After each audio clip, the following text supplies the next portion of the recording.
Begini alasan sepulang dari bepergian disarankan masuk dapur dulu. Dapur dalam bahasa Bali disebut paon atau puwarkan ini, tak hanya menjadi tempat memasak.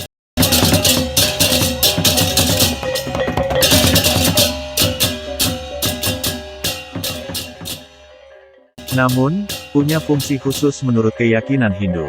Di Bali, dapur memiliki beberapa nama, yakni pawarkan, peratengan, dan paon.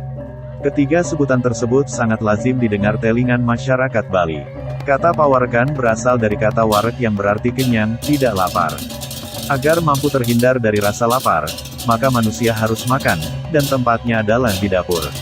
Selanjutnya adalah peratengan yang berasal dari kata matang yang artinya masak. Seperti diketahui bahwa aktivitas memasak untuk membuat olahan menjadi matang adalah di dapur.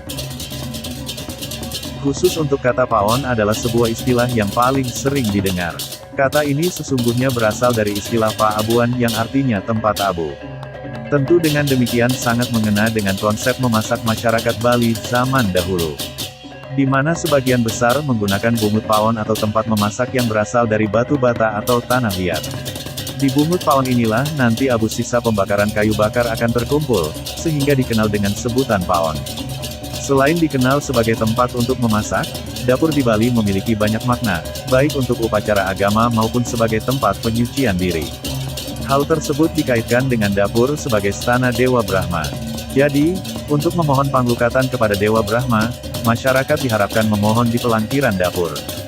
Dalam lontar Wariga Krinting disebutkan bahwa, Dewi Saraswati yang merupakan sakti dari Dewa Brahma sebagai dewa yang memberikan penyucian diri. Ketika seseorang mengalami sebel atau cuntaka setelah melakukan upacara Pitra Yajna, dapat memohon panglukatan kepada Dewa Brahma di pelangkiran dapur. Selain sebagai tempat memasak ataupun tempat makan, ternyata dapur juga menetralisasi ilmu hitam ataupun buta kala yang mengikuti sampai ke rumah. Pernyataan tersebut tertuang dalam lontar Astakosala Kosali dan Astabumi. Oleh karena itu, anggota keluarga yang berpergian hendaknya mengunjungi dapur terlebih dahulu, sebelum kebangunan utama rumah ketika sudah pulang atau datang dari luar. Tak jarang di Bali muncul mitos bila penghuninya tidak ke dapur terlebih dahulu, ketika sampai di rumah, maka buta kala atau segala ilmu hitam mengikutinya sampai di dalam kamar. Sampai akhirnya penghuni rumah tersebut mengalami perasaan tidak tenang, seperti dihantui, dan tiba-tiba jatuh sakit tanpa sebab yang pasti. Hal tersebut menandakan bahwa jalanan juga dilalui oleh makhluk niskala, gaib. Namun, pada dasarnya manusia tidak semuanya dapat melihat makhluk gaib tersebut, karena hanya orang-orang tertentu yang memiliki indera keenam yang dapat melihatnya.